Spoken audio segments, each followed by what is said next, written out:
Welcome back to Plant the Seed podcast, everybody. We are your hosts.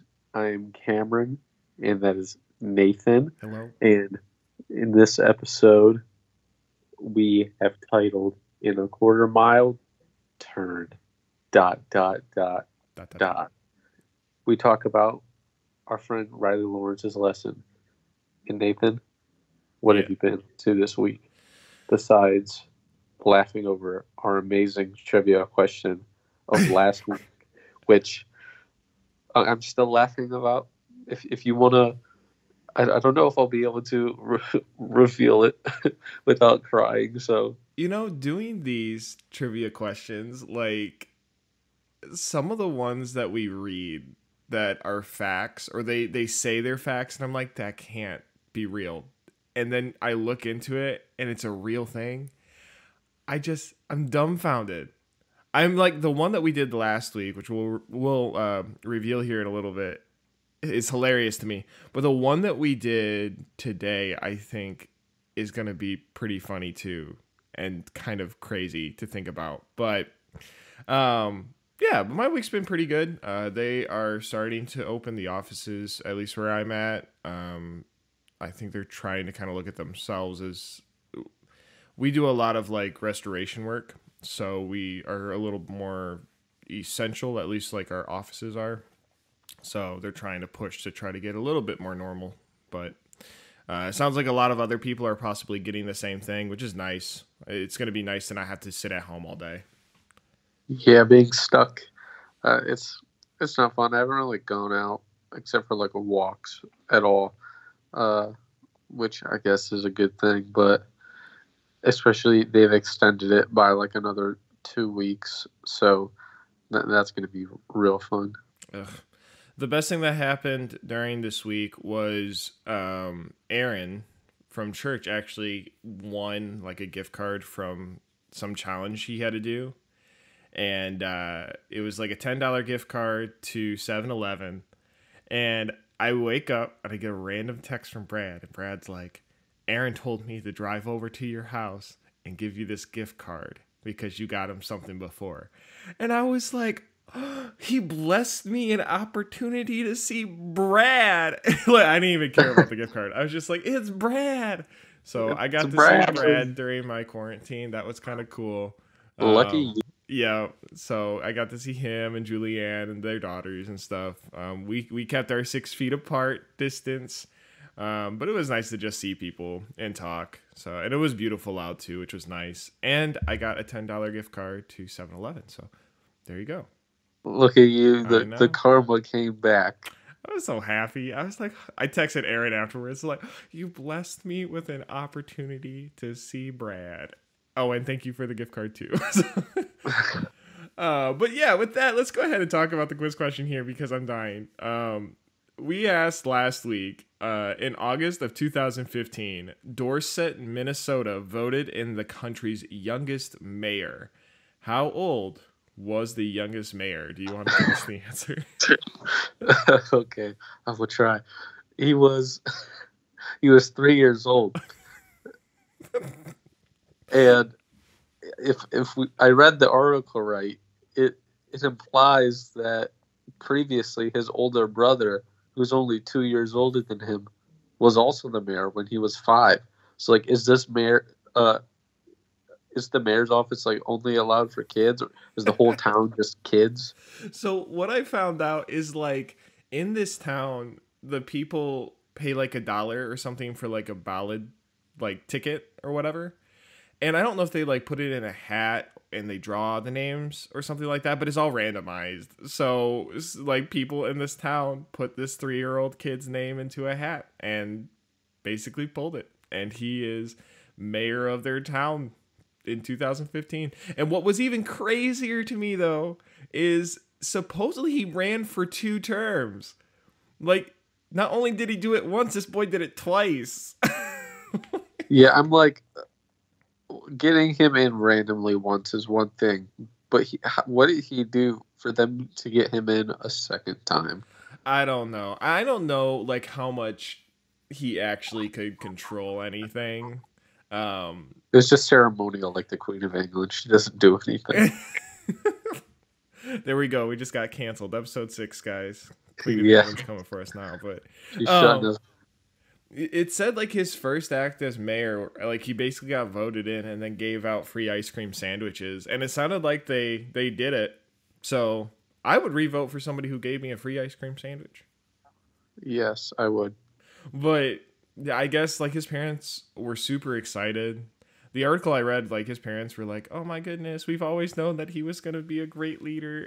I'm like, he's 3. he's he's giving out free ice cream sandwiches. I wonder if he really knows what's even going on. Oh, probably. I don't know. I wonder if he gets an office. That'd be kind of cool. Oh, definitely. I don't even have an office, and I'm 23, so I have a cubicle. But anyways, so what's been kind of going on with your week? Anything fun? I haven't really done a whole lot. Mowed the lawn, cleaned out my garage, which had a bunch of just like random stuff in it, and then I've been trying to write a screenplay. Hasn't been working out very well, but especially because I've been distracted by my homework, which I don't want to sound like cocky or arrogant or anything, but my pre-calc work, it was like 30 problems, and it was like for babies. It was so unbelievably easy. Like, is this pre-calc or is this like algebra 1? Am I a freshman or a senior? I don't even know anymore. Don't worry, man. You'll definitely use that calculus for the rest of your life. Oh yeah, It's really gonna apply. I guarantee the second I actually get my diploma, I'll never even open a math textbook again in my life. But oh well.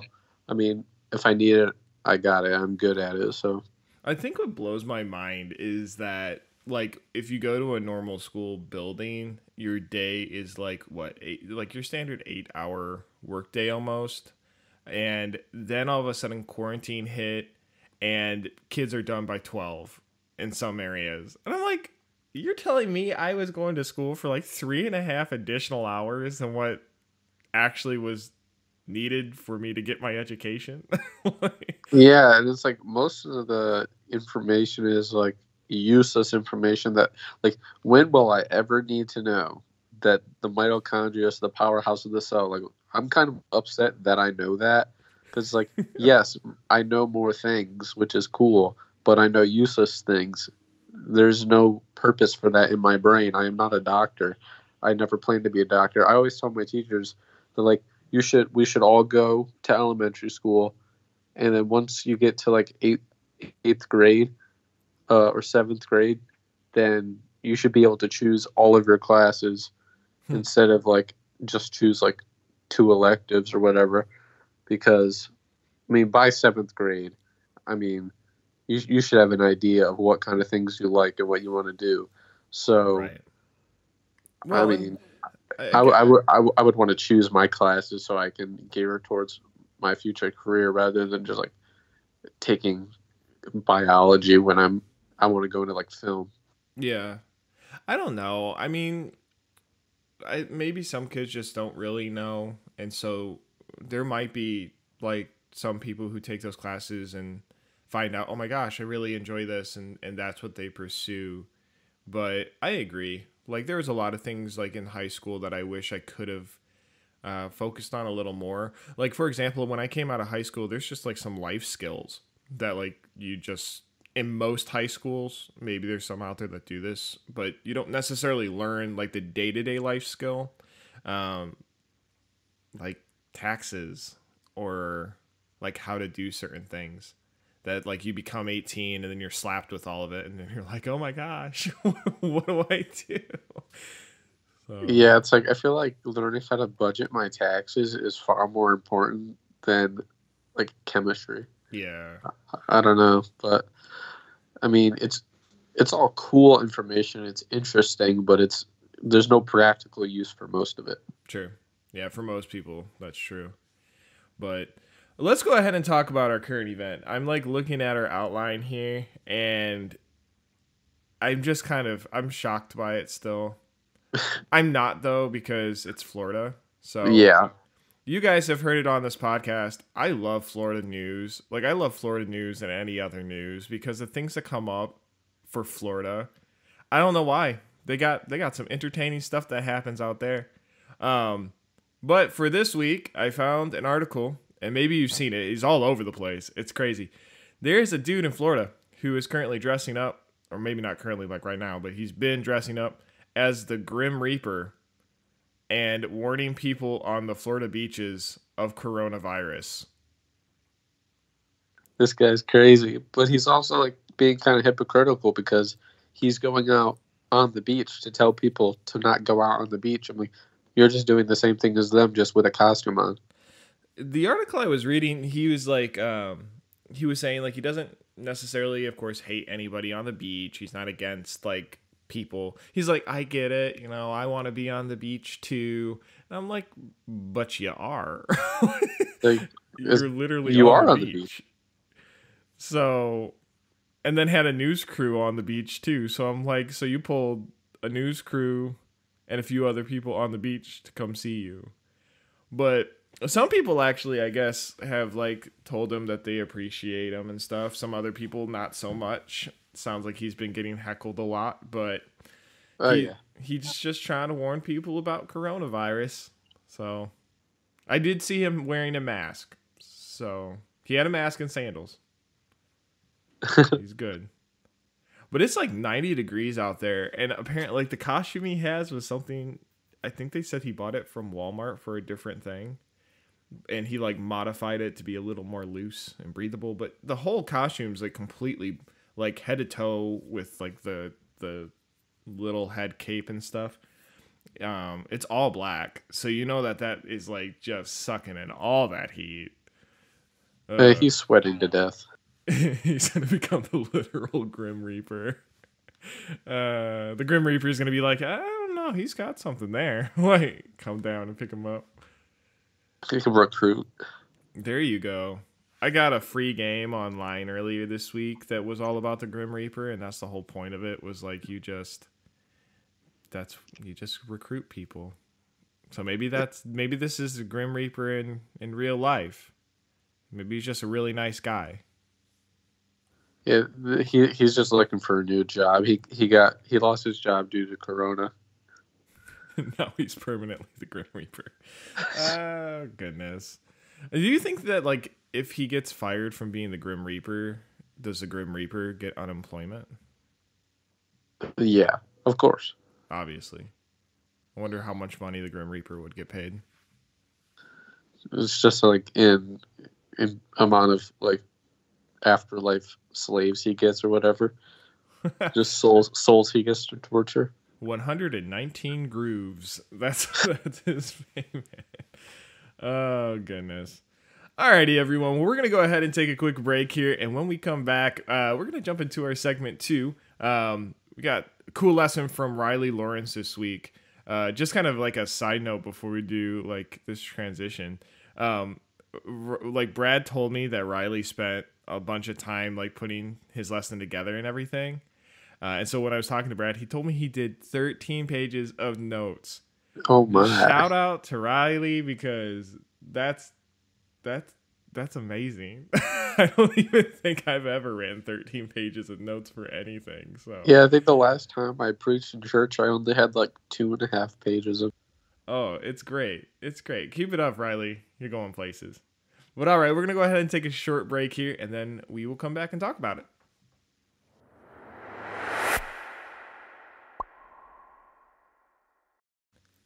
Hello, everybody, and welcome back to Plant the Seed. We're going to take a look at our segment 2 here. Again, big shout out to Riley for taking the time this week to go through and actually do our lesson. Riley went over Numbers chapters, not verses. He went through chapters 1 to 11. So if you want to get a bigger context of kind of what's going on here, highly recommend kind of taking the time to maybe take a look at those chapters. Or if you want to look for like an abridged version, Riley did a great job with kind of nailing all of the chapters and giving just kind of like a quick context of what is going on in each. You can find that video in our Beacon Baptist Students YouTube channel. And then you're going to look for one that was posted on Wednesday, May 6th. And that will kind of give you a breakdown of a little more context. But just for like a quick summary of it, these chapters and numbers are a continuation of the results of the Israelites' commitment to God and God's expectations when it comes to be like a committed relationship with Him. So a main point through all of these chapters, though, is that the Israelites may have been delivered from the Egyptians, but they still had a journey ahead of them to reach God's promised land.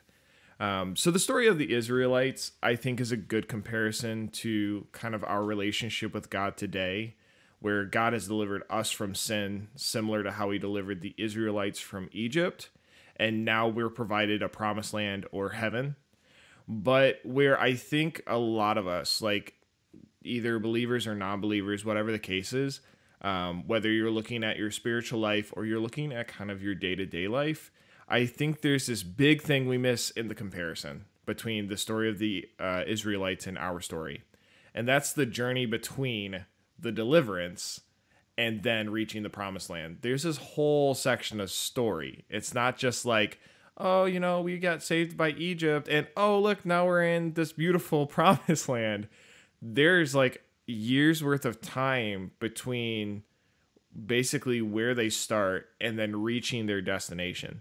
So have you ever faced kind of like a journey, whether that's like spiritual life or your personal life, like vacation travels or something, where you wish you could have just cut out the journey and just like reached your final destination?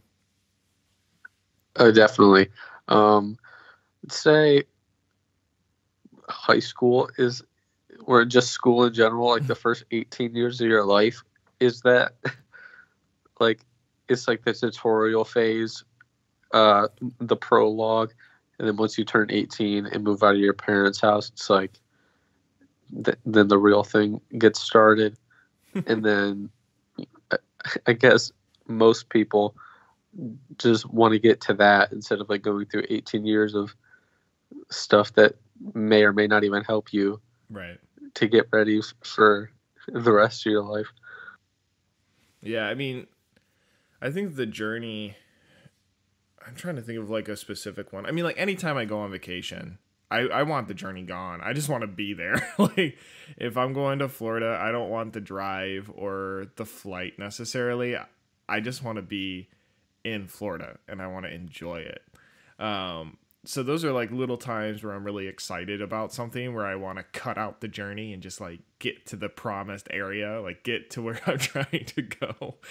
Traffic, anytime I could cut out some traffic, getting anywhere and just get to the final destination would be real nice.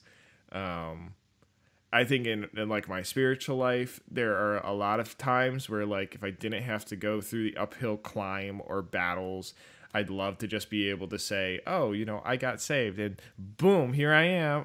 That was it. I don't have any journey in between. But, you know, I think you could probably agree with this. While I sometimes wish I could do that, I think that would make for a pretty boring life.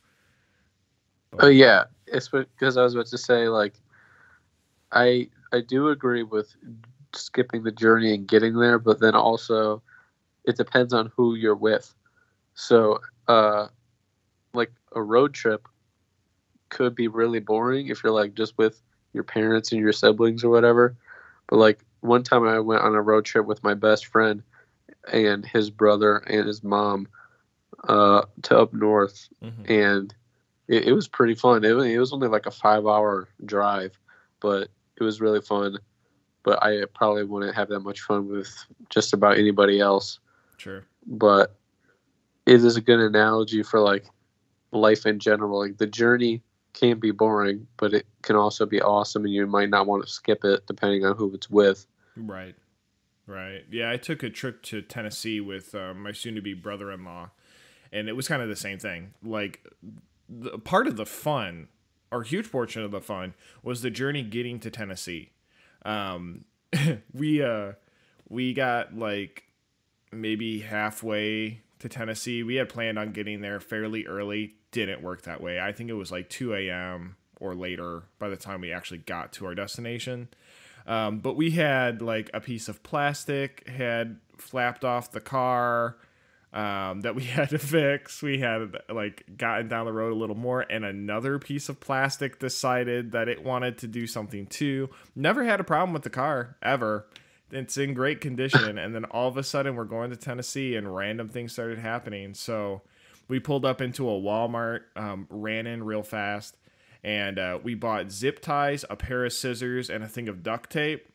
The store clerk looked at us kind of funny. Not things that you really want to buy all at one time. And we sat in the Walmart parking lot fixing the car. But, was it necessarily a good experience? I mean, nobody wants to have to deal with like something going wrong, but even out of that bad experience, we had great memories. Like we look back at it now and we laugh.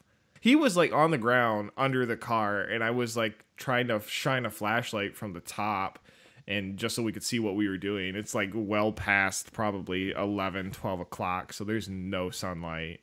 And we're in like the back portion of Walmart's parking lot. It looked real creepy, but we got it done. That's what matters. We got there. But it's kind of funny though, because I think in the case of the Israelites, it's a little bit of the same thing.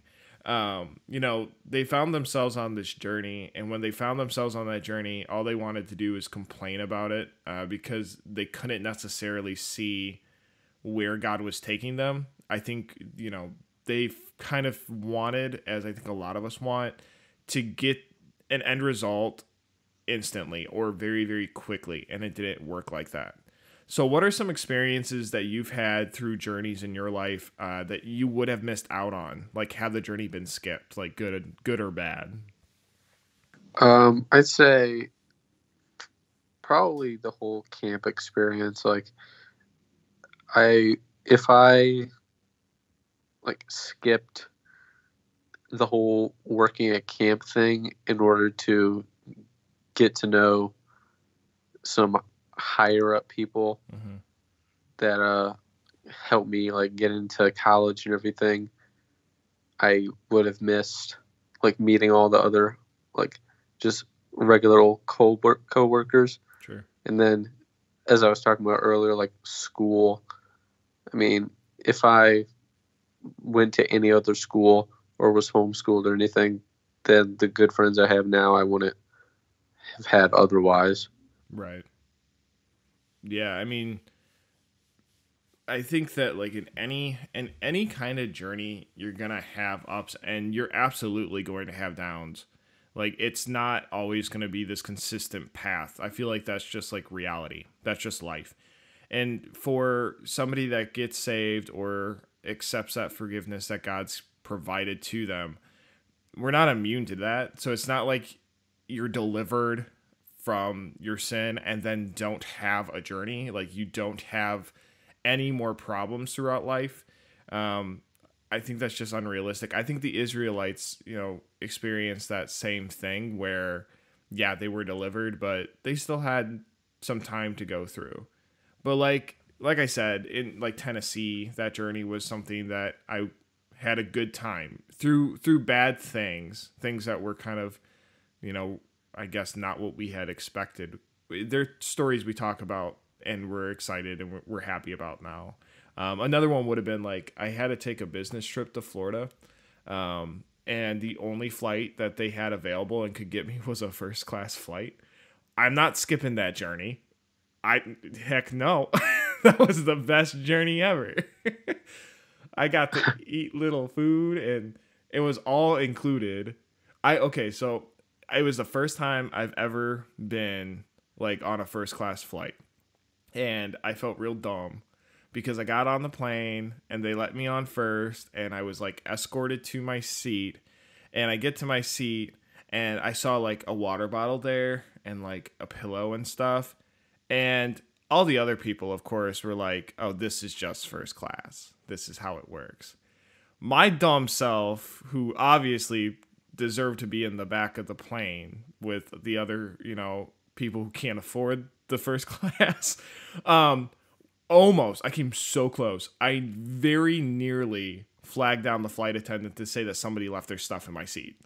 Yeah, I knew you were gonna say that. Like, is this somebody's water bottle and pillow? I was like, oh my gosh, this is first class. And they didn't even like clean up the person's stuff. And then I looked around and noticed, like, as I was getting ready to literally call this flight attendant over, realized everybody had it. And then like my whole perspective changed. I was like, oh my gosh, this is just what happens in first class. That's for me. I'm like, I felt so special. One thing that I learned in that quick moment, because it was brief between the time that I thought something was wrong and the time that then I realized something was great and I loved it. I think we do that in life all the time. I think whether you're going through a good experience or a bad experience, it's based upon perspective. I looked at that experience in first class when I walked over to the seat as a bad experience initially because I thought somebody left their stuff there and it just wasn't clean. And I was like, that's not how you treat people in first class, I assume. I've never been there before, but this doesn't feel classy. And as soon as my perspective changed, I opened my eyes and I looked around to the reality of the situation. What was initially started as a bad experience or a bad journey turned into a good one. And I think the same thing can be applied to just about anything in life. I'm not going to say that all of your bad experiences, you're going to instantly see something good. Some of them are rough. Loss of a family member is never something that like is fun. Injury, I don't think is anything that is fun. But I think that there are a lot of experiences that we go through in life that initially feel bad, where if we just open our eyes and we look at it in what it really is, a different perspective, we can find a lot of good in those. And those are the times in the journeys of my life that had I just skipped it, I would have missed out on that. I would have missed out on the first class seat or a good experience and time with my, brother-in-law and stuff like that. I would have never had that. Yeah, it's like an example for me personally of something that I thought was really bad, which I mean it's kind of bad, but led somewhere good. Was in seventh grade, I met my best friend. We knew each other, but we never really talked, and we were in other like opposite classes, and we got suspended together over something that we both didn't do, but we both got blamed for. We got suspended for like threatening to murder a girl in our school, like purge style. We definitely did not say that at all. It may or may not be something that I would normally say, but in that instance, I did not say it. And we both got suspended, and we were both really upset that we got blamed for something we didn't do. And it was not a good time. We got like 2 days of suspension. And I mean, when I was younger, I would get suspended quite often. I'm not gonna lie, but now he's my best friend. So, I mean, bad things can turn out well. Sure. Yeah, I think you would have never met that friend had you not been accused of something you didn't do. Quotes didn't do. Oh yeah, no, I'm just kidding. But at that time, I did not threaten anybody. Every other time, it's true. But possibly it may have. And yeah, no, I think that's true. And times those type of stories in the Bible are like all over the place, where people are kind of met with bad things all over, and God still can turn them into a good situation. And sometimes that's really hard to see. But if you really think about it, that's hard to see most of the time because we haven't opened our eyes to look for it either. I know like in terms of like my spiritual life, there was a lot of times where I either lost people or I was angry or frustrated with God. And so I looked at every situation as a bad situation. I looked at the journey as just being nothing but a bad journey. And when I like started to look at it with a different perspective of, what are some goods? What are some positive things that have come out of this experience? That's when I started realizing that a lot of that was shaping who I become now. Like, I don't have life experience, and I haven't been blessed with the opportunities I'm able to enjoy today if it hadn't been for not just the good experiences through that journey, but the equivalency of those bad experiences. And if you think about it, if you have no bad experiences in life, if you have no bad portion of your journey and everything was just good, what would be the point of faith? What would be the point of needing help if nothing in your life was a problem? Yeah, there's like you also just grow as a person once you go through stuff. It's like if life is easy for you and you never go through anything tough, you're not gonna have like thick skin. You're not gonna grow as a person, and you're not gonna even feel like you need a savior. So you're not gonna go for it anyway. That's why like people say like God uses like tough situations to bring you closer to Him because without those tough situations, you're gonna feel like you don't even need Him. Right. Plus, you just become really unrelatable to other people.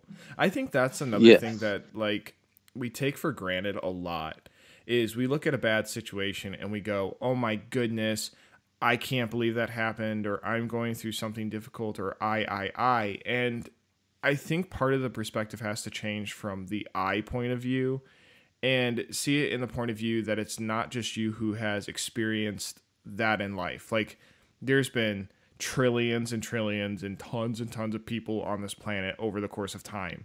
Everybody has probably, it's already been done. Like it's already existed. What you're going through has already happened and is happening to a bunch of other people. And I think us going through bad situations, while granted, yeah, they suck sometimes and they're really hard, and I don't want to negate that, but it's also what makes us relatable to other people. You know, when we go through something tough, and especially as Christians, when we go through something tough and God helps us to get over that, to move that from a bad experience, to be able to talk about that in a more good or positive light that's encouraging, we can use those bad experiences that God helped us overcome to help somebody else going through the same thing, like overcome them as well. So you kind of have to experience some of those. To be honest with you, even though that there are experiences that I went through that I wish I could like take back or not have dealt with, if I was to take them out, I would be pretty boring. I wouldn't be relatable to people anymore. People would look at me like as something unachievable, I think. So I feel like people like when you don't go through anything and it seems like you have everything easy. Not only do you seem unrelatable, people like almost look down on you and like judge you for saying like you're stuck up or whatever. Or like example like rich people that grow up with like a silver platter and seem like they don't go through anything because everything's already taken care for them.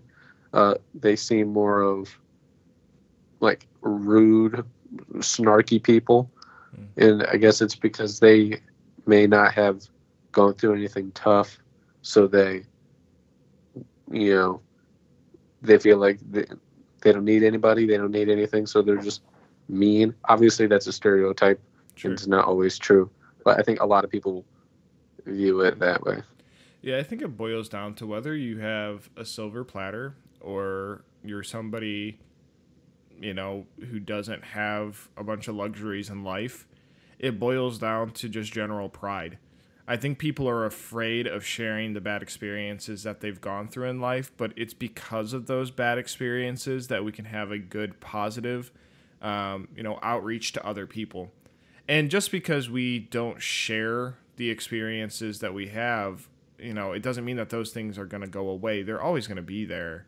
It just matters more so like, what are you allowing those experiences to do for you? Are you allowing them to shape you to be somebody who is prideful and bitter and just like angry and unsatisfied? Or are you using those experiences to put into a positive perspective, where you can look at it again and, from your past, and some of those situations laugh at, or, some of those situations use to be an opportunity to help somebody else out.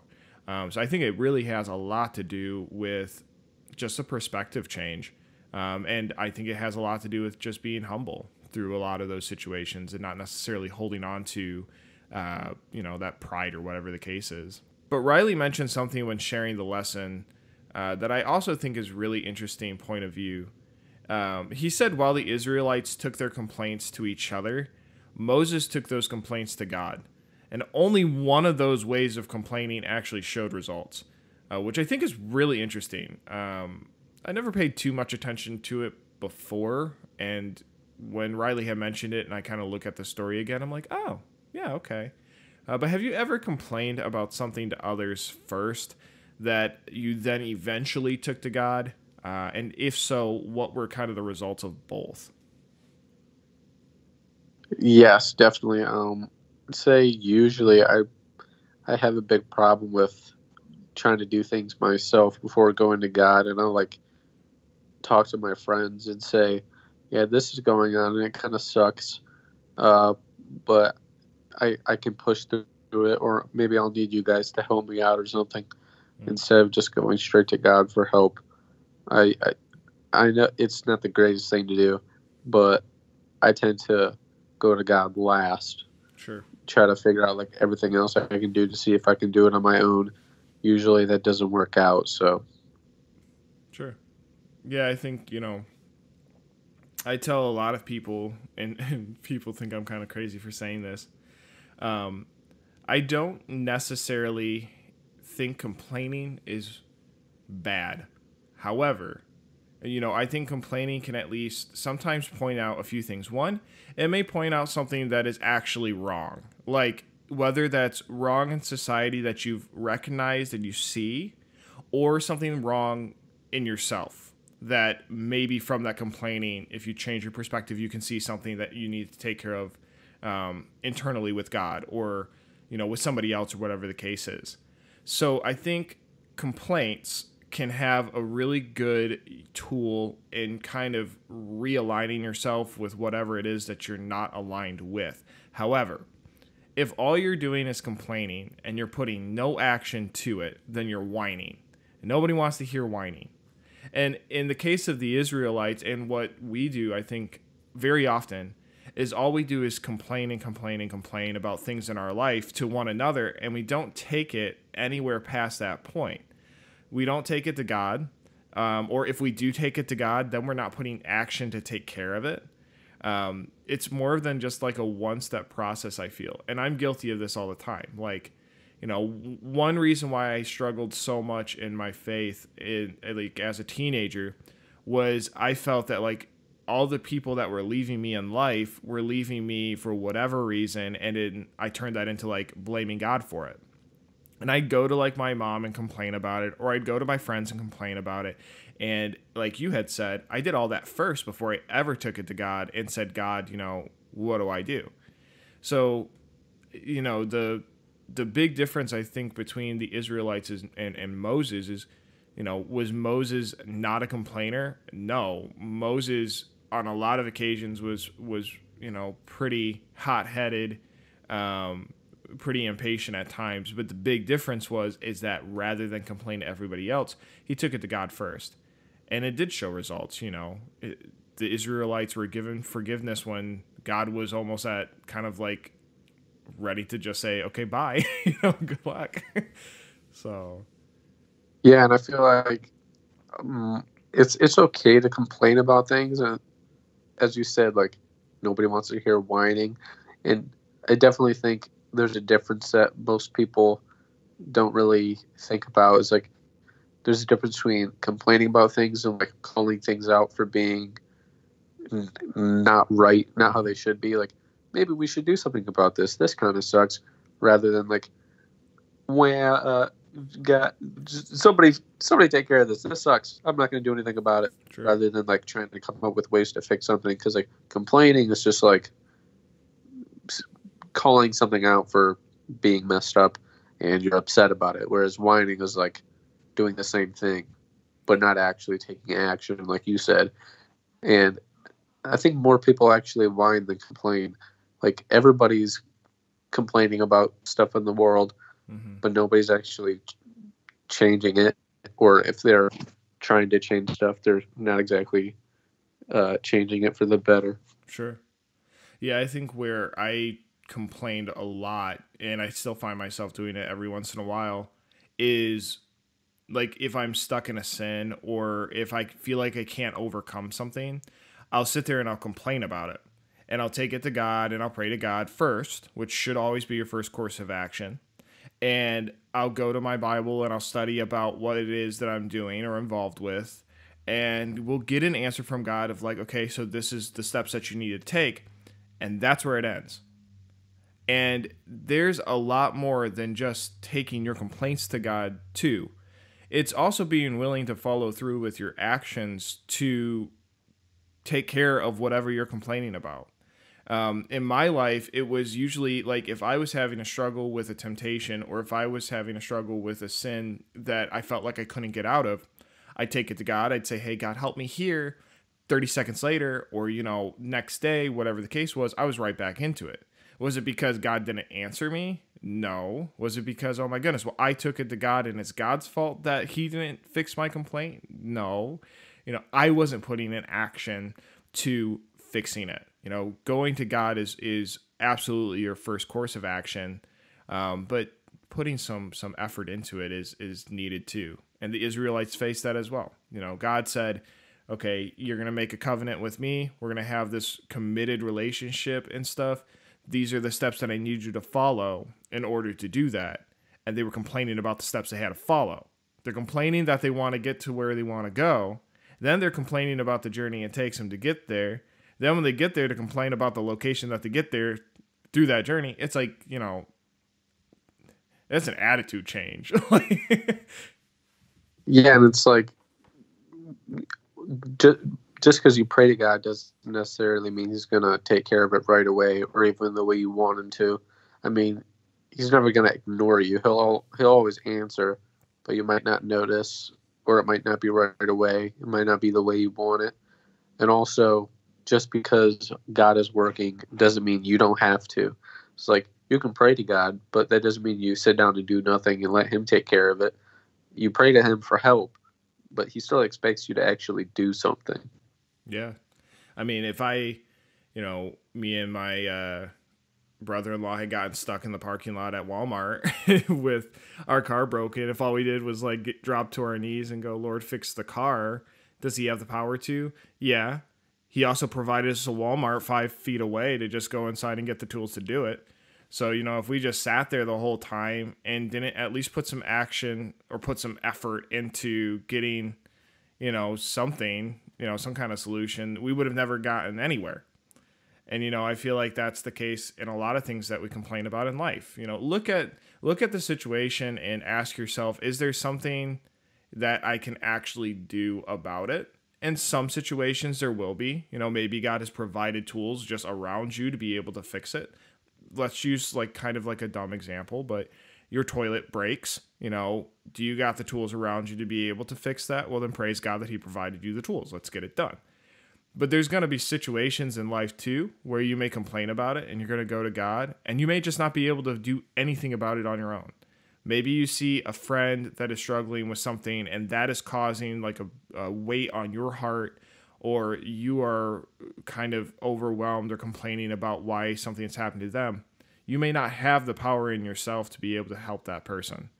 So there are going to be times where you also have to have that faith matter too of what are you complaining about? Can you do anything about it? And if not, that might be a time to also just kind of wait for God to do something too. So... Yeah, and I like what you said before. It's like God may not actually necessarily fix it. Like, obviously, he's going to answer you, but that doesn't necessarily mean he's going to fix it. He could just, as you said, provide the tools for you to fix it. Obviously, there's some things that we cannot fix, and he will do things himself. But I feel like anybody can, argue this with me or whatever, but personally I see more often than not God gives us the opportunities to do things ourselves rather than just doing it for us, which I view that as a good thing because it keeps us busy and makes us actually do something instead of being lazy. And especially with people in the church, instead of him just bringing people in and getting them saved, like Jesus walking through the streets, come to my house, guys. Yeah. He sends us out because he's given us the ability, You can walk, you can talk, then you're able. You don't need God to do it for you. Sure. He's given you the ability, so you should take advantage of it. Which is completely different from, well, I should rely on God and do nothing. Let him do everything. You should go to him first and ask for help instead of doing it all yourself. But if you're able to do it yourself after asking him, then you should. So it's like, so I've never personally heard anybody say it, but I know there's going to be some people out there that use the phrase of let God take care of it as an excuse to just not do anything. Sure. Yeah. And I've definitely on multiple occasions in life been guilty of that. You know, what I think is most important, because I know for people who maybe are hearing this for the first time, that can be confusing. You know, what's the difference between, is this a time where I use my tools that God's given me to do something, or is this a time to wait?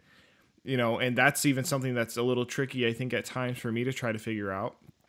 I think that there's one big point in the Bible that whether it's a time for you to use your tools available to you to do something for the honor and glory of God, or whether that is waiting for God to take action, is a simple point that everything that you do, if you do it to the honor and glorification of God, if you're doing it with God at the forefront, whether that is you're taking action for yourself or for somebody else, or a situation in your community, if you're doing it to the honor and glory of God and that's your focus, and it's not a prideful focus of I'm going to do it because I'm tired of waiting for God, which is very, very different, then God can use either of those situations.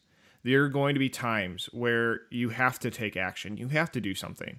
If you see somebody who is having a struggle in life, you can either do something to help honor and glorify God by helping that person, or just pray and hope that somebody else will take care of it. Those are two very different perspectives, two very different mindsets. So I think everything comes from where your heart lies. Like, what was your intention on what you've done? And there's nobody else that can tell you what that intention was other than God, who knows your heart, and you who knows your attitude. So, but speaking of tools, let's go ahead and get into our trivia question here. Oh, this is a good one. Trivia question. It's weird. Definitely. It might be weirder than the last one. I think it was. I think, like, the more you think about it, the worse it gets. Oh, yeah. I kind of never want to use one again. I'm never going to look at it again the same way. That's all I'm saying. Yeah, I have one in my garage. I might just throw it away. Trivia time, guys. Trivia time.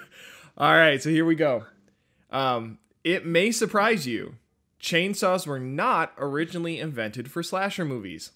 What were they originally invented for? Here's a hint. It was not invented for cutting down trees. I had to look up articles on this because I saw it on like one of those little quirky websites of like, oh, here's some fun facts that you didn't know before. And I was like, there's no way this is real. I found a science article with photos of it and everything of what the chainsaw was originally invented for. I'm shook. Oh, yeah. I'm like disturbed. It's strange. I haven't seen the pictures, and I'm not sure I want to, but it didn't look like it had an engine either. It looked like it was hand cranked. Like, and no. Knowing now that you know the answer to it just makes it even worse. So it's terrible. So yeah, guys, you can comment down below. What was the original purpose for a chainsaw? It will surprise you. Please look it up, or don't, or definitely don't. There's no videos on how it was used before, but I don't think I want to know. I'm going to stop talking before I give something away. So until next time, everybody, remember to be different, do different. Thanks.